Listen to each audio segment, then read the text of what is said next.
welcome to the World of Lord Russell podcast talk show. And today's show is Standing on the Shoulders of Giants. What a title that is, which captures the incredible life journey of a gentleman whose spirit is one of resilience and determination. Despite being critically ill, bullied, and homeless on the streets of London, he persevered to graduate from one of the top engineering universities in the UK. Today he is a renowned TEDx speaker, multi-award winning author of several books, filmmaker, executive producer, and one of the world's foremost experts on human behaviour, psychology, health, excellence, empowered and purposeful living, leading and loving. Is there no end to his incredible life story and talents? Well, let's get into the story and we'll see. Yes, folks, it gives me immense pleasure to welcome onto the show Tony J Selimi. Welcome to the show, Tony. Thank you so much, Lord Russell, for this opportunity to share insights so others can grow. Oh, absolutely. And of course, right in your script, Tony, it's empowering. It really is. You've had a life of pure empowerment and a true roller coaster ride, of course, that I've been on and others too. So it's fantastic. But let's get right into the beginning. It was a tough start in your early life, despite being critically ill, bullied, and homeless on the streets of London for, I think you say, 5 months. You had this inner strength, your dream of being in pursuit of achievements, greatness, and service. So please tell us about these early dark days, Tony, and how you lived, denied to accept what life was given you, and change your life for good. What a story. I was born in Gostivar, North Macedonia, into a family of restaurateurs and farmers. And very loving family, very hardworking people with a sort of desire to invest in their children so we can have a better life. And I think every parent's job is to really provide that kind of grounding where the child can grow and be educated. So my parents were quite huge on education. So, I had the loving energy, but at the same time, being brought up in a former communist country, we had the challenges one for one, just because of a different ethnicity. You weren't really allowed to be somebody. You weren't really allowed to go to the best schools or really achieve something. You were treated like a third-class citizen. And from a very young age, deep down, I knew that we all equal in the eyes of God. Yet you see these discrepancies in society across every single layer. And then, you hear things about everybody believes in God, but in their version of God. And, everybody believes we're equal in the eyes of God, but then you see how the society is set up. So not only I saw a lot of injustice and I saw a lot of abuse in the family environment, and women were treated very badly by men back then. But also I experienced the same abuse myself. I experienced bullying at school just for being of an Albanian nationality in a fully Macedonian school. And my way of overcoming those challenges is really digging deep into education and being the best I could be. It was almost this fighting spirit. Yes. So my parents taught me, don't argue with people. Show them with actions who you are. And one of those actions is becoming one of the best students in every school that I attended. But just as I was going through this illness strike, I was in hospital for 2 years. Okay. I hardly survived. And basically, my parents took me to the very same spiritual teachers who, when I was born, told them one day I'm going to be a master healer. I'm going to travel around the world and help people. So, they took me back from hospital where the doctors told them that I'm going to die in 3 days. So my mother called my father, who was back then working in Bosnia. We had our own restaurants in Bosnia, Croatia, and different parts of former Yugoslavia. So they came in to prepare for a funeral. But then they took me to this guy who, my parents both believed in his spiritual teachings and in his healing abilities because he helped my brother cure from epilepsy. Wow. And he was there when I was born. So, when my parents presented me to him in this hut in Macedonia, somewhere in the mountains, apparently he laughed and he said, "Oh, this is just a test for him. He'll be fine." So, but this is where the first moment when I started becoming curious about the unseen. How is it possible that, top doctors, military doctors could not heal me? And this old man living in the mountains of Macedonia with no access to education, electricity, could start healing me. So, my sort of curiosity about learning the spiritual side of how can you help somebody heal started back then. Yes. And this guy taught me a lot of healing techniques. So 6 months down the line, I fully recovered from an illness that was labeled as incurable. Wow. So this is where really my curiosity about continuing to study both science but also spiritual development started, so I can help more people.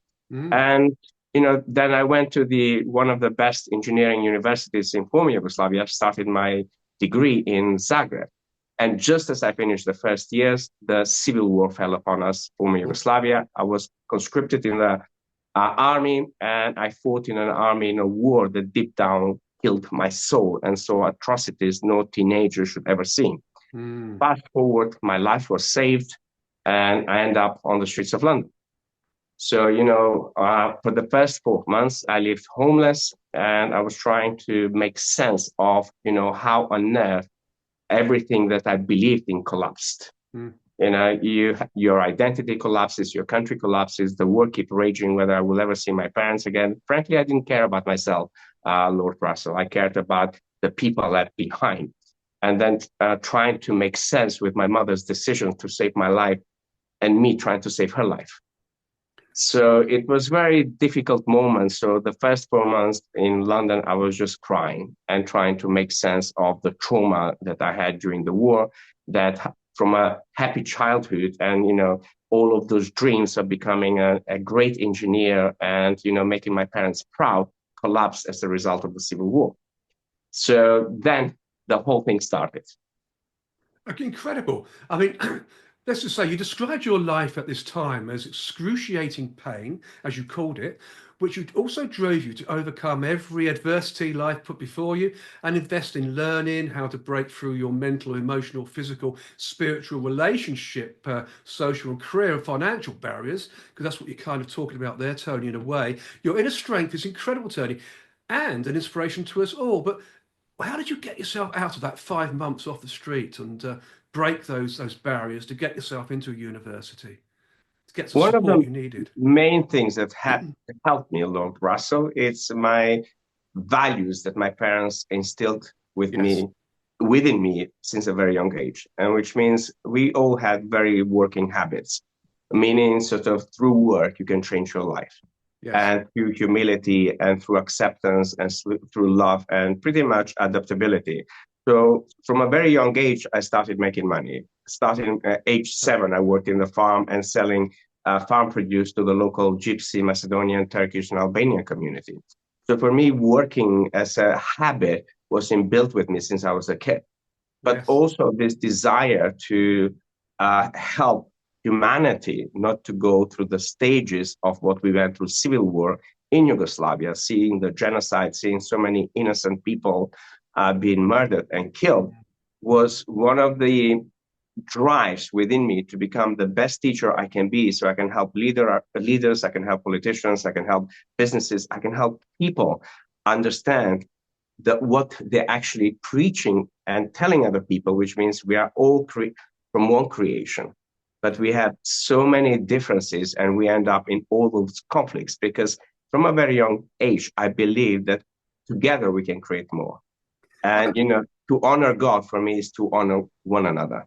Absolutely, and I agree with you completely, Tony. Because what people forget is that the former Yugoslavia, as it was called, did was a big war. It was a genocidal war, and it was right in the middle of Europe. People seem to Correct. forget that happened Yeah. so close to everybody, and you were part of it. And that learning curve in the army, learning what happened, learning building yourself. That was a character to drive yourself forward to where you are today. Fantastic, really But is. also, what I want you to understand, Lord Russell, is how so quickly through polarization, through Mm. nationalism, through spreading hatred, conflict can happen. It can turn people against each other. So I really wanted to understand the psychology of that so I can help more people not to fall to those traps. Oh, So absolutely. we've seen even now, 34 years down the line, what Mm. happened down there, we see it now happening around the world. We We do. see it in different places where it's conflict and war right now. And we're seeing horrible, horrible images on TV that somehow is being normalized in today's life. And together, we should not stand for that. We should really collaborate and find peaceful solutions so we can all thrive together. I quite agree, 100%.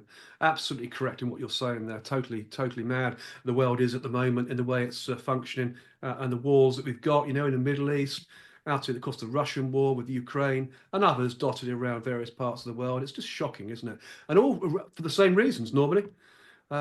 Sadly, no one Yeah, I seems to mean, we learn saw from also humanity. what happened to us in UK, when Yeah. we had the vote leave and Brexit. I mean, the country was split in half. I Mm. was on a plane working with a client in Menorca on our way back when the results was done. The entire plane was arguing. We're talking about families, Dear. grandparents with their children, children with their parents with their grandparents. And, I remember saying to my client back then, I said, we just open up an evil pot now. Yes, And for me, I really believe in solving problems peacefully and solving problems with, a collaborative, mindful way. Because, we can always have problems, Russell. we can. And, we also have the ability to find meaningful solutions to those meaningful problems that we as a society, as individuals, as businesses, as government creates. So for me, Correct. that was one of the many other drives which I wanted to become the best in what I do and then invest everything I work. And sometimes I work 3 to 4 jobs. First and foremost, to educate myself and pay for my own education. Secondly, to help my family in war.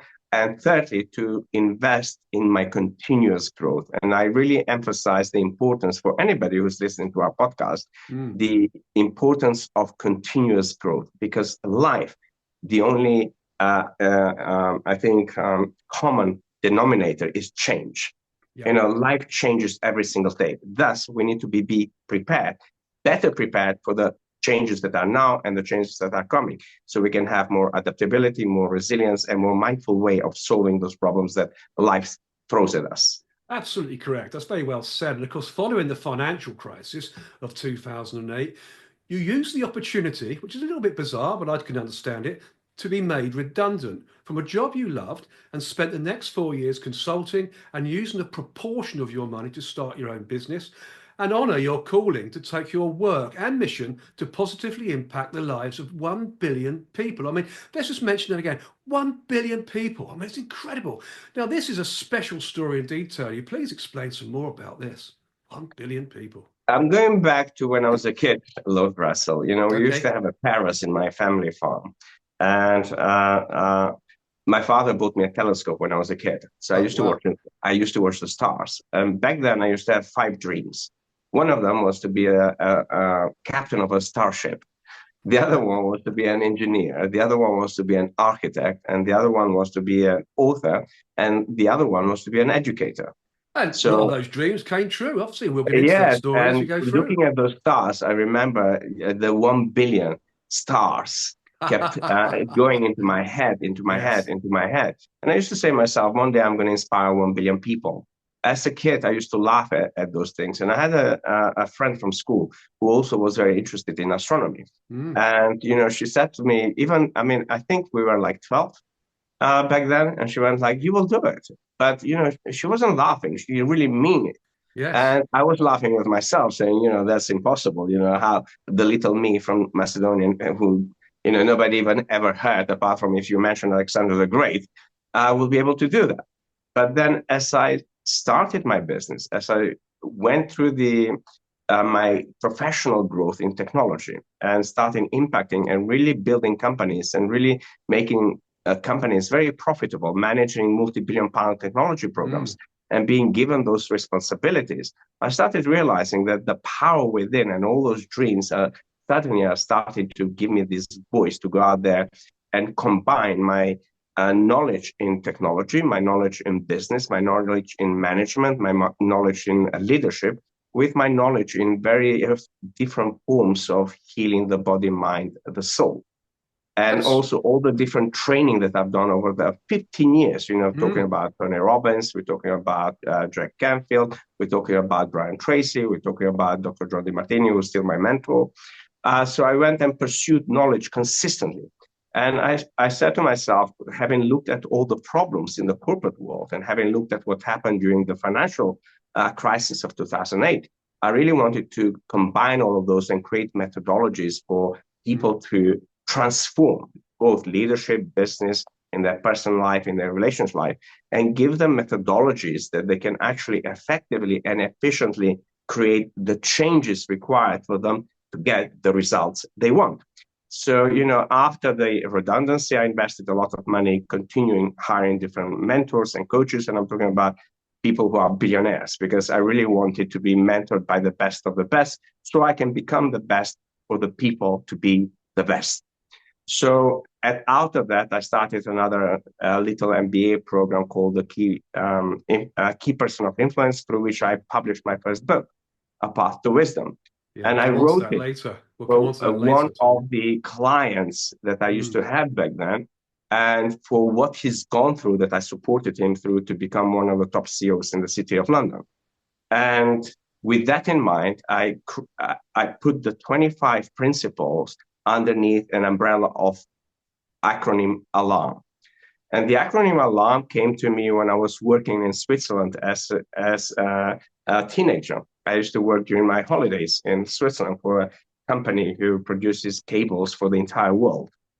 And I wanted to understand the same sophisticated alarms that we've created for banks, for instance, Yes. when it comes to the fire engine, when it comes to police, when it comes to safes, our intelligence have those alarms built in for everything that goes wrong into our body.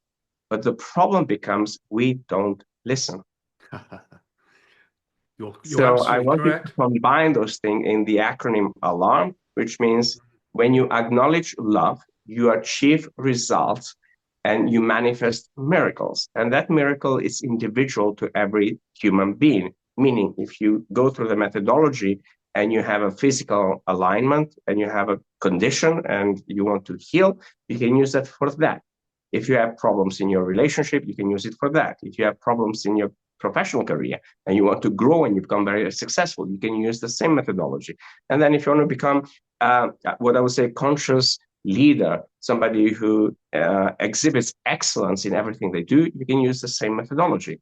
Meaning, as alarm brings you all those challenges, your body will give you those alarms for you to listen and to develop your intuition, to develop your mindfulness, to develop your responses to challenges, and also to learn how to work with your brain better. Yeah, I totally agree. It's all fantastic stuff that you're saying there. It really is very inspirational. And of course, you did found in 2010, you founded, I think I've pronounced this right, Savida Solutions Limited, a technology Correct. consulting company. And a very interesting, shall we say, but sort of almost a change in direction from what you're just talking about there in a way, Tony. But your love for technology is coming in here, isn't it, in 2010 with Absolutely. Savida My love for Solutions? technology, I used basically the company Svida Technologies to help me to build Yes. the TGS Cognition Limited, which is now the training and development company that I have now, and it's a global business.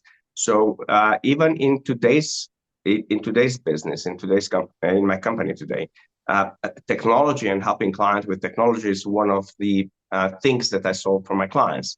Mm. For instance, in the last couple of years, I worked quite a lot on AI and providing solutions, AI solution for my clients. And with some of them, we even built a custom-made AI. With others, I'm involved with, things that are very science fiction, Yes, but of I'm course. helping them because of my tech background. I can help them and direct them into clarifying what they need, like to build space ship-like technologies, like the ones that we've seen in Star Trek, for instance, when it comes to, creating transport technology, when it comes to creating, holodeck. And I talk about it in my book, #Loneliness, which I published in 2016. And then I have clients that I work on creating businesses. During COVID, I help clients build technologies to be able to overcome the problems that COVID presented to the Mm. businesses and to the countries.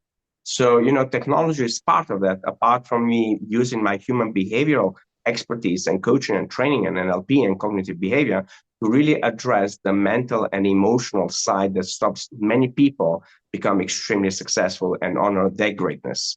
Absolutely right. And of course, in 2 years later, in 2012, you founded the Velvet Journey, a training, coaching, and mentoring company focusing really on assisting gay men to overcome personal, relationship, and professional challenges. I mean, this I would say is more aligned to your incredible coaching and mentoring skills and your ability to fully engage with people successfully, Tony. What challenges, though, did you experience here? And plus, of course, the successes too. Having grown up in extremely conservative environment, Mm, Lord Russell, it was a very difficult journey for me to accept myself as I am. It took many, many years. And I think partly I'm very grateful to all the people and all the teachers and also being here in London, where, you don't feel different from everybody else. correct. And, UK has done incredible work in equality and diversity and, acceptance of LGBT rights. But unfortunately, not everywhere in the world. But, the trauma comes from a very young age when you experience all the horrible things that makes you totally closed down. So I Mm, had to overcome another crisis, which was huge, my identity crisis. As a result of that, I started meeting a lot of people experiencing the same pain, the same, disconnection from family, although you love your family with all your heart, but just for the fact that you happen to be gay, they, disown you in some places. I've heard some yes, horrible stories. So, I have my own horrible stories, but when you hear other people, and I started having so many men coming to my workshops, hearing their stories, my pain healed as a result of helping those people transition and transform and embrace their authentic self. And authenticity for me has been always one of the pillars of the methodologies that I teach. So, working with thousands of men, and, it started as gay men, but then I mm, started having bisexual men and I started having straight men. Then mm, eventually I started having everybody's friends. So it became more of a general thing after the Velvet Journey was founded. And having helped so many people, my missions and my purpose start evolving. I incredible. started getting on media. I started having a lot of exposure. I started helping a lot of people. I started getting involved with people with HIV, people who had HIV and couldn't tell their parents.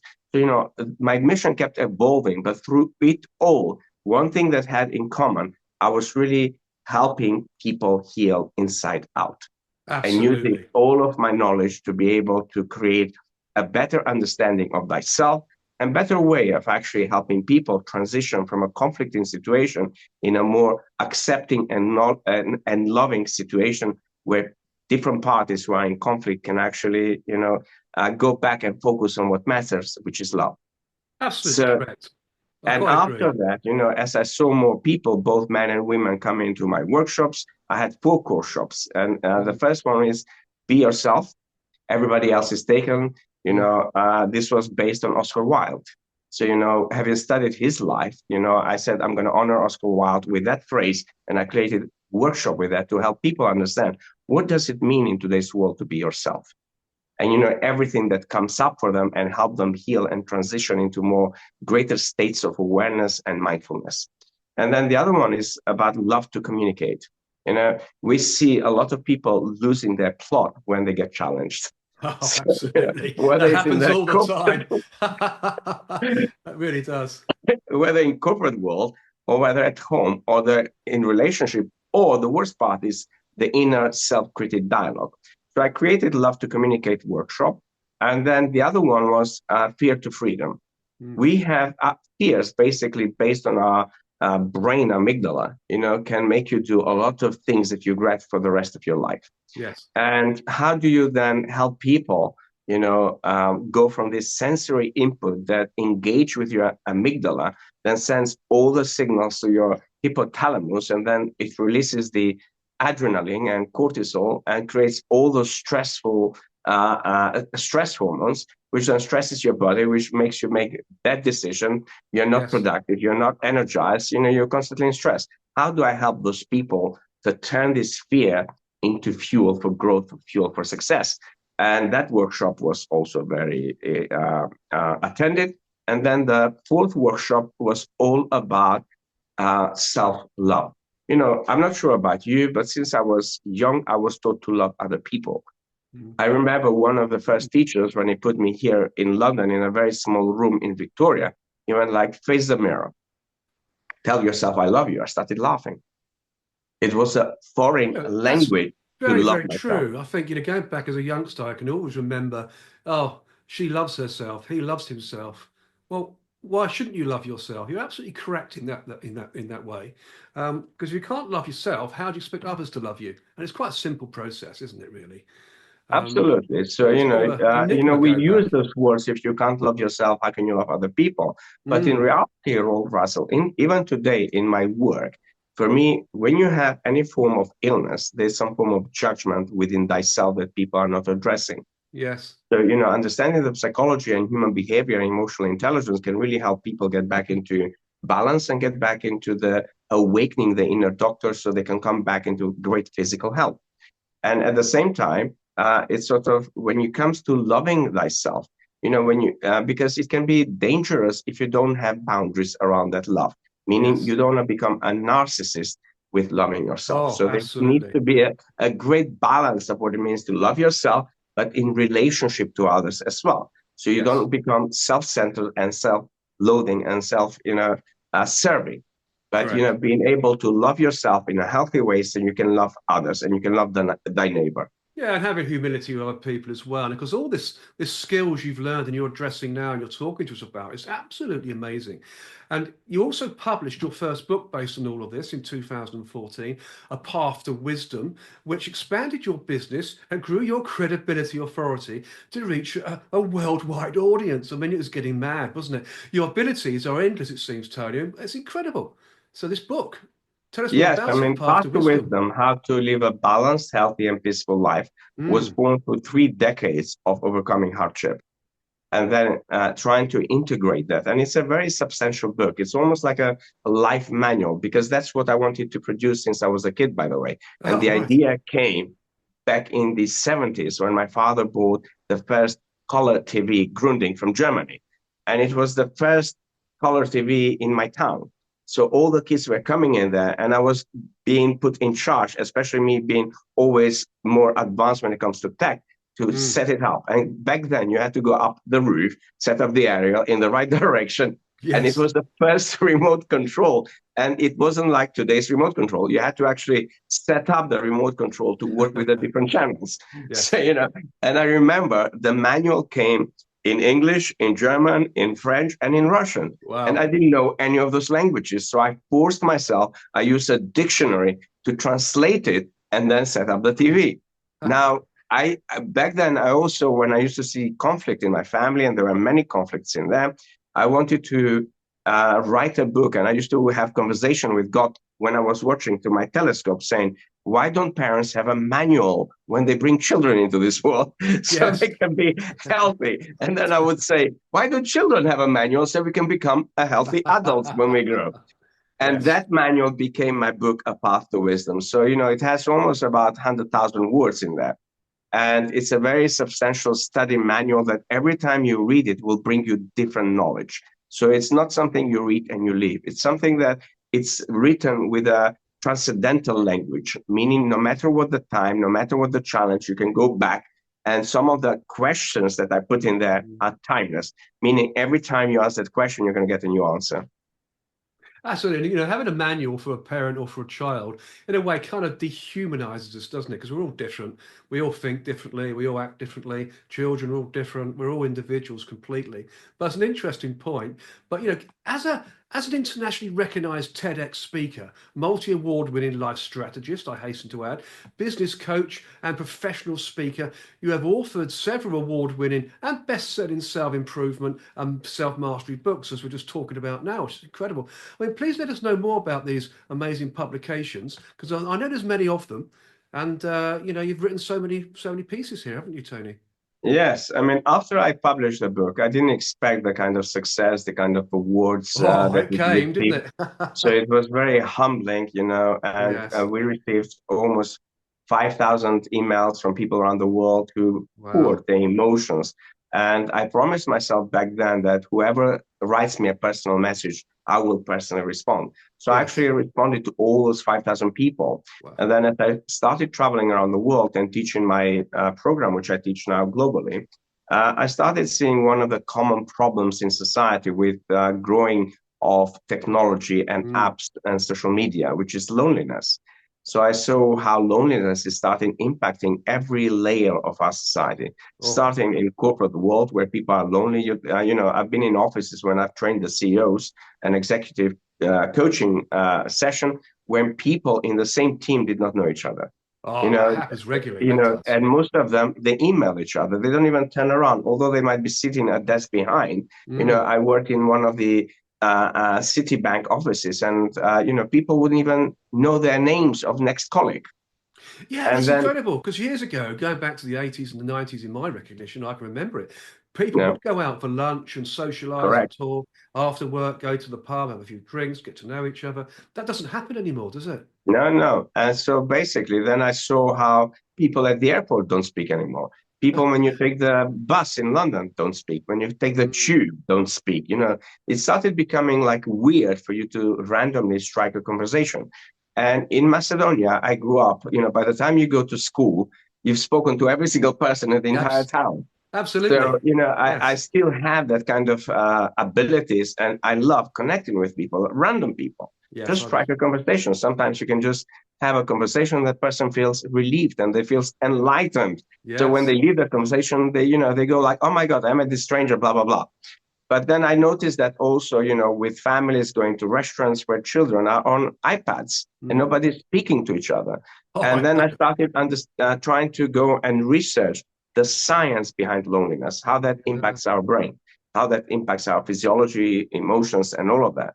And when I understood the toxicity of loneliness, I decided to write the book #Loneliness. And in there, I really talk about the different aspects of loneliness. But one thing I wanted to really talk about is my journey through loneliness. So I used my own vulnerability and Mm. described it in detail what happened to me and the kind of loneliness that it created as a result of this disconnection within me. And And then, do you think so, Joe? Do you think COVID had a lot to do with increasing loneliness amongst people? Because since COVID, absolutely, people don't talk at all anymore, do they? It's yes. just amazing. I mean, funny, the sales of my book that was published in 2016 Yes. increased during COVID.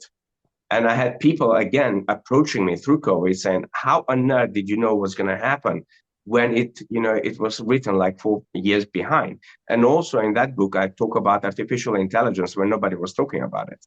Mm. And, I was warning humanity as a result of that. My TED talk, Technological Armageddon, or Wake Up Call, which now is both on TED platform and TEDx platform, where I delivered in US. And I opened the conference with that talk, where I really say both the advantages and disadvantages of AI. The advantages are amazing, but also the disadvantages are very, very worrying for humanity.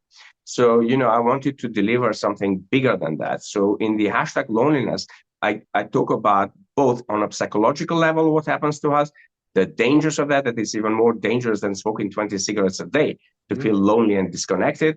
And also I'm talking about the biology of what happens when you are lonely. And I talk about the loneliness in elderly people. And then I go back into the human energy field, how that loneliness then through our field, without you even saying something, spreads into the global consciousness. And then how technology then spreads that loneliness and increases anxiety, depression amongst people who now live based on likes. Well, of course, you're quite correct, the social media aspects. But of course, people don't expect successful chairmen or CEOs or business leaders to suffer with loneliness, but they do. They And do. and more so probably, and more damaging in some ways because everyone expects them to be this leader, and as the door closes for the office, they're into that lonely world. That's quite distressing, isn't it? Very It distressing. is very distressing, Lord Russell. For I mean, I've delivered now almost 40,000 coaching and training Mm. hours. And I worked with thousands of people. And one common pattern amongst executive and I would say very successful people is loneliness and what happens in the family and in the bedroom Yeah, area, which absolutely. means they can be very, very successful when it comes to, being their career professionally and making money. But now I have about 50 people that I've helped. Some of them divorced, other people restored the love within the relationship. Because, Oh, some of them fantastic. that I helped them divorce, they were in a really, really bad mental, emotional state. that affected their career, their productivity, their companies, Oh, absolutely. and Can affect the also whole of your affected their life. children, affected their wives. So basically, as part of this work that I was doing, Mm. many of my clients they start calling me, "You are the divorce with love coach." Well, it's not a So, bad thing to be called, is it? Quite a yeah. nice, So, nice title, really. as COVID happened, Yeah. I sat down. I was in Dominican Republic delivering my client Greater Heights vital planning training, which is the exclusive training I've been doing now for 12 years. And I had three clients back to back. Those are 5 days or 10 days training. So as I finished with my last client, and she manages, she has an incredible story behind because she was abused also. And then I helped her build multi-million pound businesses helping Mm. the abused in America. Right. And when I came to England, the COVID, we went into lockdown within a week. And my flights were canceled, my training was canceled. Some of them we went on Zoom straight away, so business as usual. And then I had to wait until when they opened the travel corridors again. Mm. But what I did is I sat down and I spent 10 days of my partner is a cardiologist. So I wanted to understand, and I have a lot of doctors who are my private clients that I've been coaching them for years. Mm. I wanted to understand from a healthcare perspective the impact this is going to have on the world.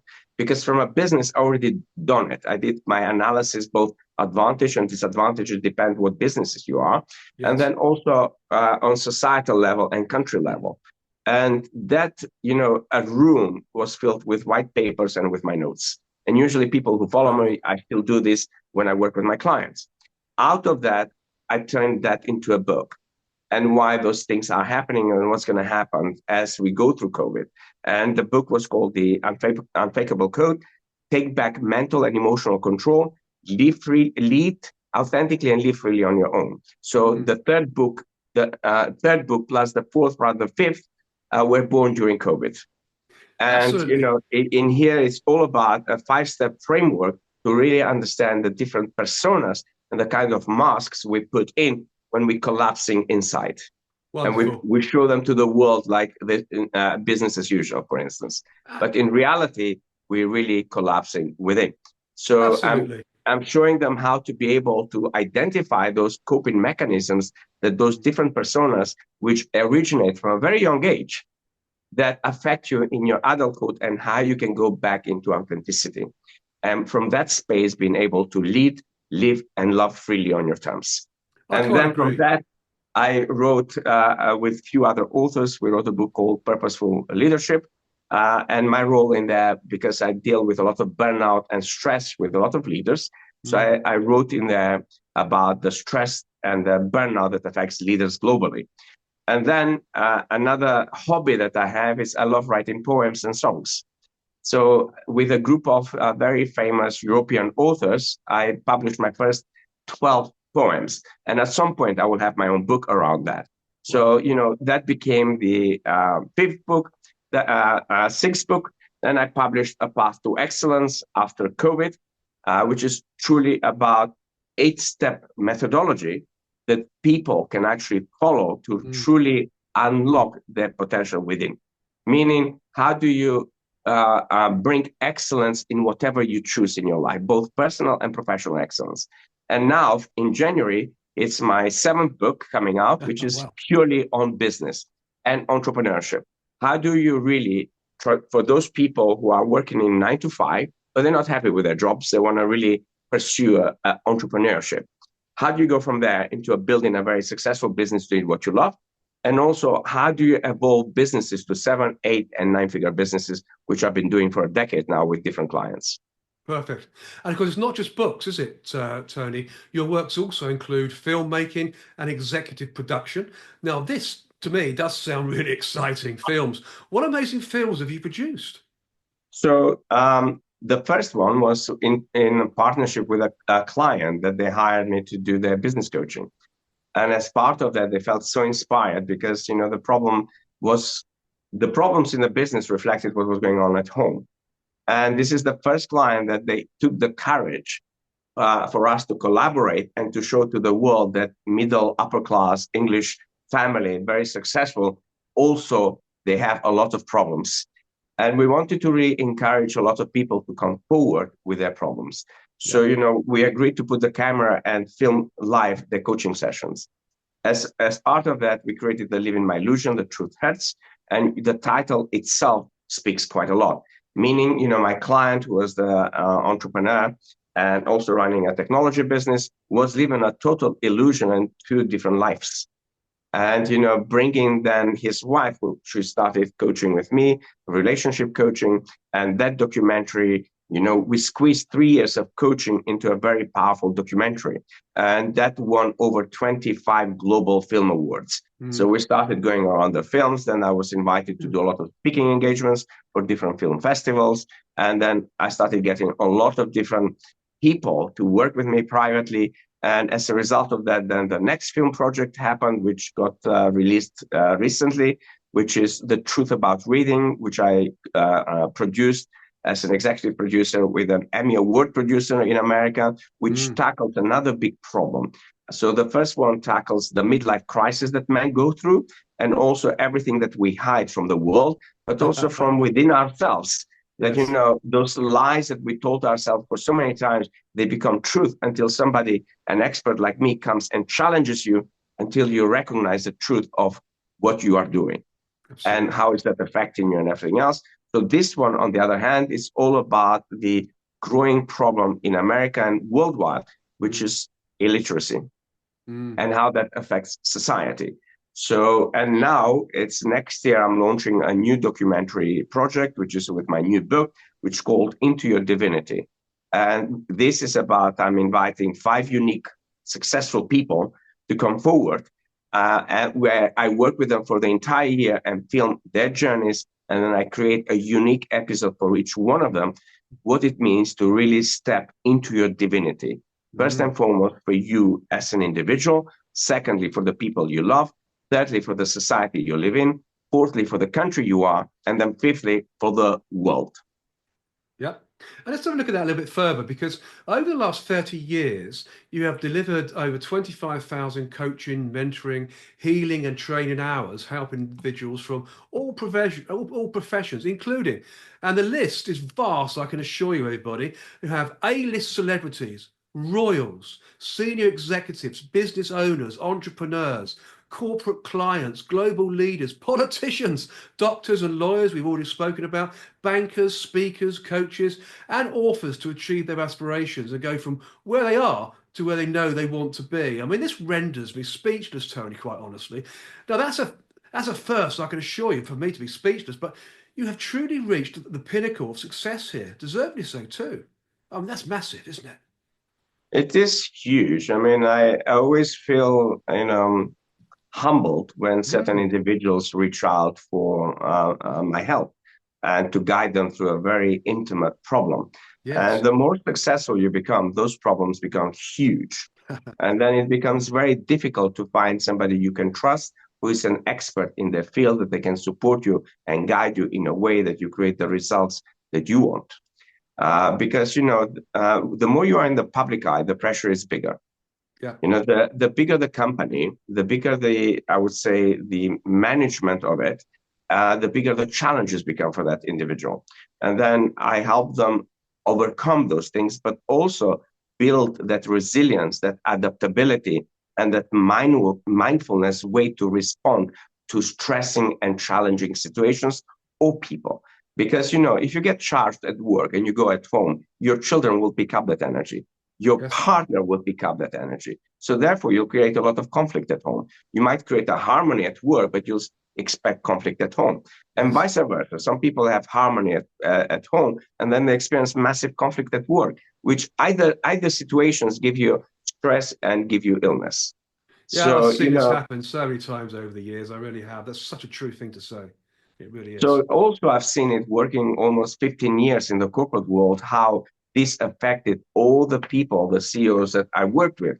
And when I left the corporate world, I promised myself not to be that kind of CEO and not to also allow the clients to remain in that kind of energy. But how do I create that transformation, that breakthrough, that they can work in an environment which is extremely challenging, but being able to be in balance with thyself, and Uh, how to build those skills where you really make informed decisions. You build an objective mind. You have a great memory. You have a great way of communicating when the challenge happens. Because, I see everybody, when things are nice, Lord Russell, mm, it's fine. You don't really see the true character of the individual. The true character comes when that individual is going through hardship or is being challenged at their core. mm. This is where I see the true character coming out. Sometimes I do it on purpose, by the way. I will challenge my clients to see how they respond. And Well, then I it's will good to go do deep that, isn't it? down. Taking them out of their comfort zone and seeing Yes, how they react. That's what it's about, isn't it? yes. I mean, I don't call it comfort zone. I Mm. call it supposedly comfort zone. So, you know, I That's call it okay. more of a familiar zone, where Okay. people are familiar, because nobody is in comfort when they're in that zone, by the way, because That's deep true. down they want more. Mm. So it's how do you take them from that familiar zone into new territory? So, that part of my dream of being a captain of spaceship, this is exactly what I do Yeah. with my clients. I take them into a territory where they are afraid, but they can explore freely on their terms, so they can learn, they can grow, and they Mm. can expand their vision, they can expand their knowledge, they can expand their purpose, they can expand their prosperity, and then become philanthropic. And in philanthropic, you start really now giving to the world to the maximum, because all of your needs are met. So you're no longer worrying about money. You built a whole system behind you, and Yes. now how do you use proportion of that to do incredible work for humanity? So I have some clients, Lord Russell, that they don't need my business coaching. They don't need my wealth building coaching.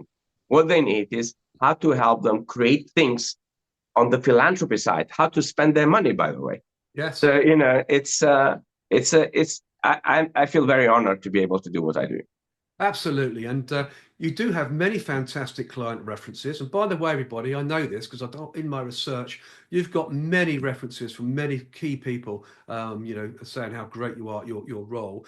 But I've chosen this one as it's short yet commanding. And I quote from Oliver P., who is a CEO. Tony leaves his clients feeling energized, enlightened, empowered, and with a sense of calm, clarity, and inner peace. This quote tells you everything about you, Tony, doesn't it, really? It's just a nice, nice quote from Oliver P., a CEO. Yes, it's one of the things that I observe a lot, Russell, and I think you probably relate that with yourself. Hmm. Coming into that space where you have inner peace, it's priceless. Yes, it is. And this is what my name Tony means priceless. And my Hmm. middle name, Yeton, in Albanian means to live life. And Selimi in Arabic means peace. So to live your life in peace is priceless. So, Hmm. that name was given me since I was a kid. But it was Meaningful. only later on, when I published my first book, that it made me realize that my name had a purpose. And to bring my clients into that level of awareness where they can nurture thyself in a way that they create inner peace. And from that inner peace, you can function extremely energetically. And you don't need an outside motivation for you to do the things that you love doing. So for Right. me, a lot of my work is to really understand the conflicts that happens in the mind, and how to then transform the mind, both the conscious and the subconscious, to work together to help my client exactly create the results they want. Absolutely. And this works because you have invested a lifetime into the study of engineering, technology, science, neuroscience, CBT, NLP, transformational life coaching, holistical healing modalities, business growth, wealth building, project management, organizational behavior, people management, human psychology, performance and productivity. There's a whole wealth here. Basically, what makes people tick, take action and achieve stellar outcomes. And this is sensational dedication, Tony, isn't it? What you've achieved in your lifetime here. It's I mean, incredible. one of the things that my parents taught me when I Mm, was a kid, Lord Russell, especially in a society where you're oppressed, they said to me, like, the more skills you learn to help solve more problem for other people, the more you're going to grow, the more you're going to become successful. So, I dedicated my life to learning so many different skills, meaning no matter what problem my client presents to me, I have a toolbox of skills and knowledge and methodologies that I've created to be able straight away to help them in most effective and efficient way. Because the biggest commodity nowadays, it is time, It is. and how you spend that time matters. And it also determines how successful you become, how healthy Yep. you become, how loving you become, how your relationship becomes, how socially you become. So really, it's part of my work with many of my clients. So vital planning, it's basically the 5-day experience. It's so deep, meaning I can go like an onion, peeling all the different layers. Yes. But through that experience, we create a very detailed plan, an expansion of one's vision. So, most people have a very limited vision of who they are. And when I come in there, because during those time together, we spend 8 hours for 5 days with some clients for 10 days to Mm. really create most amazing life and most breakthroughs. So sometimes clients bring their executive team, sometimes they bring their wives, and sometimes they bring their children. And Mm. sometimes, like for instance, now when I was in US and Tahiti and Bora Bora, my clients brought their children. For me, it's heartbreaking to hear when 14 years old kids are taking Mm. depression drugs Oh, it's shocking. or ADHD drugs, and all the different labels that children are being labeled today. In a very dynamic world, there's a much better, more effective way to help a child than to help an adult. At the I moment, I have agree. a client from US who are here doing my training, by the way. Mm. So I finished today, like literally 15 minutes before our broadcast. So both her husband and her child are labeled ADHD, and Yeah, they've been 'cause- taking medication, and I made them read the side effects. For the mm. first time in 3 years, they're reading the side effects of the medication they've been taking for 3 years. Yeah, because children can't be children anymore, can they? They're brought up into be almost adults when they're born. It's just mad. It's a different workload, It Russell, and I is think partly to do completely. it with social media and evolvement, the I agree. evolution of technology. Yes, I love technology, but also I can see the dangers of technology. That's Mm. why I always say take everything with a pinch of salt. Correct. And maintain that kind of balance. When I get children who are arrogant towards their parents, and they Mm. bring them on training, and one of the things that parents would complain is like they spend 18 hours on TikTok, Yeah. and learning from TikTok. So I would challenge them with questions that really make them think. So, with one of the very arrogant childs, one of my clients, I said to him, I said, if you can prove to me, I will give you 5 days. At the end of the 5 days, you make $1,000 with your using your phone. I will coach you for free to build a business. Wow. Guess what? So far, I haven't had anybody to prove me wrong.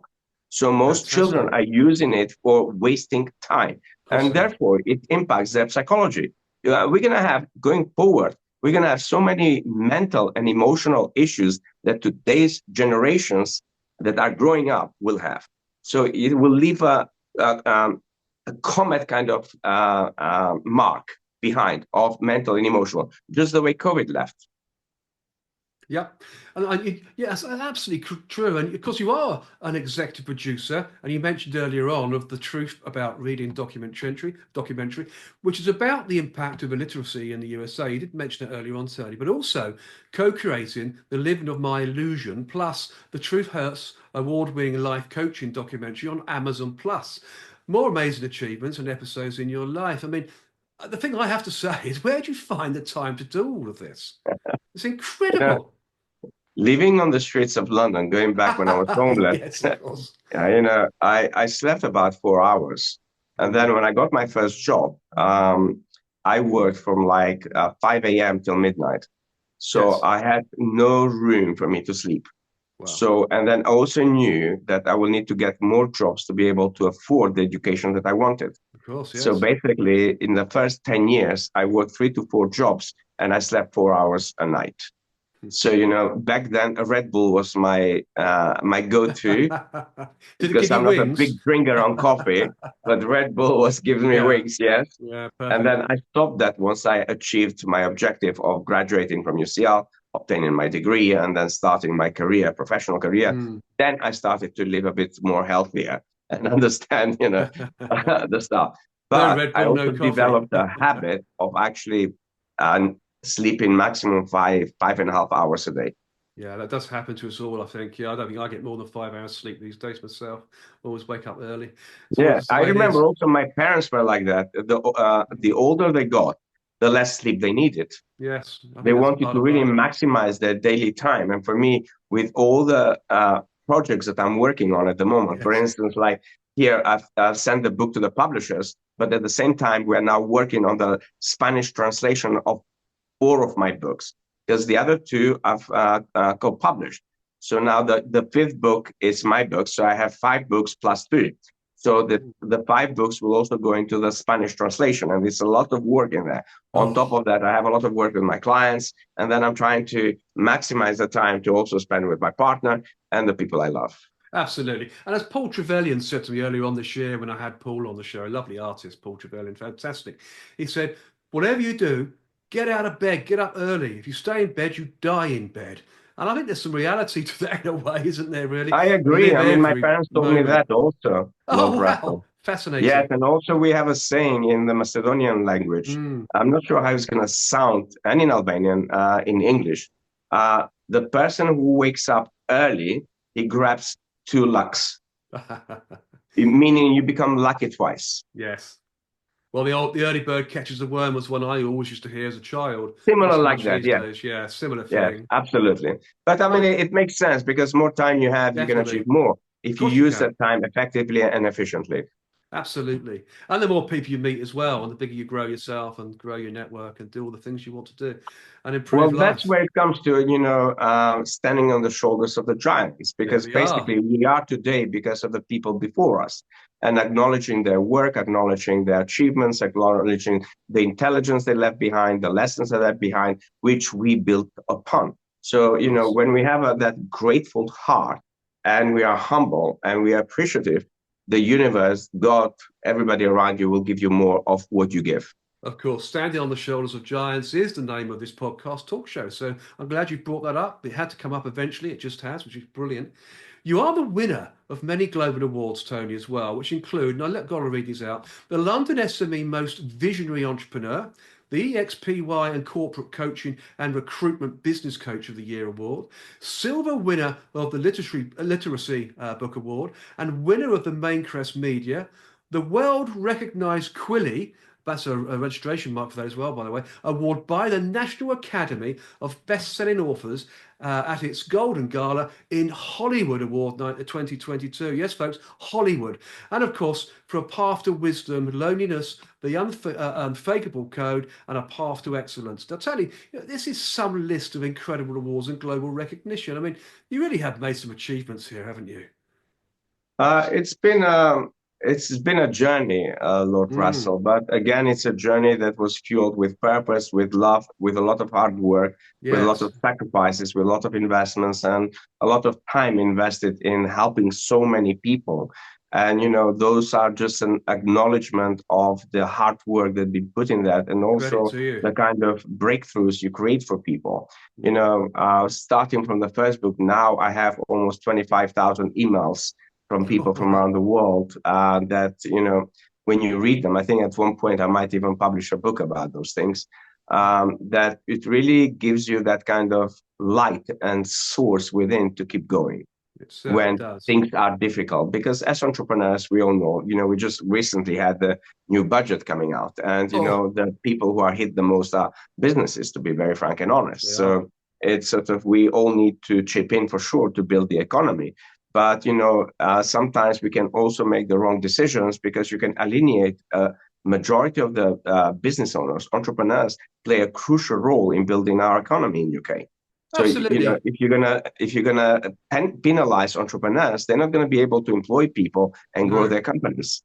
So there And needs to be some kind of balance in there. oh, and that budget was absolutely awful. Without getting into politics, we don't really want to, Yeah. but you know, that was just dreadful. But I do say I have got products, FCA regulated as well to actually help that Hmm. company national insurance contribution increase, for example, which is Yeah. absolutely shocking. 1.2 from 13.8 to 15% rise is actually a 9% increase. Do you realise? 9%. It's just not Yeah. feasible. It really isn't. So I'm But trying to also, help other companies taxation of now. people's savings, taxation of people's pensions, and all Yes. of those things. It's for me. Because I travel the world and I Mm, meet different cultures and different societies and different way of running the country. yes. I find it very extremely old-fashioned to be able, for instance, you pay your taxes as you work, Mm. then you pay your mortgage and you pay the interest. And then when your child inherits that, the child needs to pay 40 plus tax. I mean, for me, that is really outrageous, Well, to be very frank and honest. it is. So I don't mind paying a small percentage, for instance, but I think it's a rip-off kind of way to keep your people as slaves for the rest of their lives. And So that's when what they're trying somebody to do, aren't they? That's works what they're very trying to hard do. and they have kids, I think they should pay a bit of administration fee. But the fact that they have to pay half of it, I mean, it's outrageous. It is outrageous. It's getting worse too. It'll get worse Yeah. as well. So we're not going to get anywhere better anywhere anytime soon, I don't think, with Some what's of my going on. clients, Lord Russell, they moved to Dubai, for instance. In Yeah, Dubai, they pay almost like less than 2% tax. exactly. So, Yeah, yeah, I've seen a huge surge of British entrepreneurs moving to Dubai. yeah. So I've heard instead this as of them well. paying taxes in here, they're paying little taxes down there and build their businesses. So the government really needs to rethink this thing. And absolutely, and under international law, apart from Americans, of course, because they get taxed twice, wherever they are, under Mm, international law, actually, if you pay tax in one country, you haven't got to pay it anywhere else. So if you pay mm. your 2% in Dubai, you haven't got to pay any income tax here, have you? So that's, you can't blame people moving across to Dubai, can you? 2% Yes, I tax. mean, looking at, COVID and Brexit impact, looking at all the different impact that this country has had, many people are struggling to put food on the table. They are. So therefore, people will find solutions. Sometimes those solutions are not best for the country. As I said, entrepreneurs are escaping to countries where they can actually grow their businesses. Correct, and you can see that it's quite a wise thing to do, I think, to be honest. And you'll see a lot more of that happening actually as the years go by under what we've got going on here at the moment. I mean, you have been interviewed by Ian Pelham Turner, an award-winning royal photographer, of course, and royal commentator. Incredible.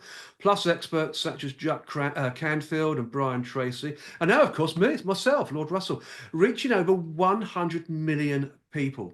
I mean, what a great life, Tony. A true professional and a gentleman. You truly are. That's incredible, isn't it? Thank you. I mean, it's been, as I said, I selflessly dedicated my life to help humanity Yes, you and did. every individual that I serve and how they too can actually grow and help humanity. So, some people, they might be working around helping their families, some people in the society, some people go into charity. For me, my mission is truly to help more entrepreneurs, more business owners, more leaders, more politicians, more people of influence, so we can together work to leave a better world for the future generations to enjoy. Yeah, And fantastic. this is the time where we can come together. And I believe in that the light that we all share, Yep. I quite and the agree with fact you. that we have problems globally, it only means that we haven't reached that kind of level of awareness within thyself Mm. where we can see I'm you, you are me, together we are love. Lovely, lovely, lovely statement to make, Tony. That truly is, and you're absolutely right there. You're doing a fantastic part to make the world better, make people better, learn. It's a wonderful journey you're on. But what is next in the world of Tony J Selimi? So I have quite a lot of projects in the background, Lord Russell. Why am I not surprised about that? With the Um, release of my new book, there'll be yes. many more speaking engagements because the book is all about entrepreneurship and growing businesses, and then how successful businesses can use a proportion of that profit for different philanthropic projects. Mm. And also, that book will go into many awards, and then I'll have to attend those ceremonies across the world and deliver speeches, but also continue to have more people enrolling in Climb Greater Heights, which at the moment we have a 3 months waiting list, and serve people from around the world. My clients are literally global clients. So, UK, US, Europe, Asia, Australia, so Incredible. all over the place. And a lot of that has come through word of mouth. Also, the people that I meet, because the training I deliver, it's delivered in luxurious places around the world. And basically, every time I have a break with my client, somebody will listen to us. So Mm. about 50% of the clients I've received is from people where I was delivering the training. So, they would come and approach me at the end of the training saying, "Oh, by the way, I love what you did with your client." Or they'll approach my client in those 5 days. And then at the end, they'll approach me. So for me, it's really to bring this work more and more down there. I have a new course coming up on Udemy as well, which I'm working at the moment. And this is something that probably will make you laugh. But, we are used to having tantrums in children. but we Yes, see a lot of tantrums in adults. we do. So one of the Udemy course I'm delivering, it's about how to better manage adult tantrums. And there are many levels of why those happens, by the way. We have tantrums with healthy adults, Mm, which is very concerning. But yes. then we also have tantrums where people have mental health issues. So I'm distinguishing the two. And also being able to help people to understand which one is which, because the Yep. methods are different to the way you can approach the adult who is having a tantrum. Yeah, So I agree. and then I'm having another book, which is in the making, which will also be about the adult tantrums that goes with the Udemy course. I'm working on a couple of AI applications. I'm working on the new documentary film. And pretty much, I think next year will be another very, very full on year. It sounds very much like it will be. It sounds like that, Tony, completely, utterly complete. And of course, I think now I can say I see more adult tantrums than I do in children. Now it seems to be moved in the other direction, sadly. But yeah, you're We've absolutely seen it. correct. I mean, I've seen it to start with in our parliament, then I've seen it in Well, business, that's it. then I've It seen it only on the streets. And the worst one is when somebody drives and you can observe road that rage. Oh, the road road rage. rage. Well, you're right. Mentioned Parliament. The Houses of Commons. I mean, you see it Yeah. regular tantrums going on in there. It's just Yes, correct. I mean, when you state. see all of those things, and also I'm working on creating something to tackle the problem of polarization and the effect Yes. polarization has, first and foremost, on the individual, then on the family environment, that also in business, but also in the country and socially. Because, what we've seen in the recent years is how extreme polarization can really damage all of us, no Mm, matter which side you belong to or no, I what agree. political party you have or whatever Yes. thinking you have. But I believe the more people nurture themselves, the more they grow their mindset, the more they nurture their mind and keep learning, the less the mind becomes extremely polarized. So when we have a more objective mind, you are much more authentic individual, Mm. authentic leader, authentic business owner, authentic father and partner. You're quite right. And as always, on the World Lord Russell podcast talk show, we could talk forever, Tony. We're running out of time. And I'll tell you what, I've had to cut parts out of this script because it was so informative. It really was. So we could talk forever, and we could. An incredible life story about your life as an international renowned TEDx speaker, multi award winning author of several books, filmmaker, executive producer, and one of the world's foremost experts on human behavior, psychology, health, excellence, empowered and purposeful living, leading, and loving. It's been a huge pleasure as always. And as always, the pleasure is all mine. And of course, the show's audience when this podcast is released on the World of Lord Russell podcast talk show and the Lord Russell Baker YouTube channel. Thank you, Tony. Ladies and gentlemen, I'll give you Tony Selimi. And I always give a round of applause here, Tony, because it was a fantastic show. It really was. Do you mind staying on just for a couple of minutes, have a chat whilst I wrap up? And No problem, Lord Russell. fantastic, Tony. You're an absolute gentleman. You really are. The next episode on the World of Lord Russell podcast talk show is Breathing New Life into London Cricket Club, where my special guest will be Neil Burns, who was a former professional first-class cricketer who played as a wicket-keeper batsman at first-class and List A level for various clubs, but spent the majority of his career at Leicestershire and Somerset County cricket clubs. In 2004, following the end of his playing career, Neil Burns reformed the London County Cricket Club, which had been founded, by the way, by W.G. Grace. And what a phenomenal cricketer W.G. Grace was, which Neil continues to manage today. So another great show to look forward to for all cricket and sports fanatics alike, and of course, exclusive on the World of Lord Russell podcast talk show. And of course, I'm looking forward to seeing you all on the inside. So until then, it's au revoir from him and au revoir from me.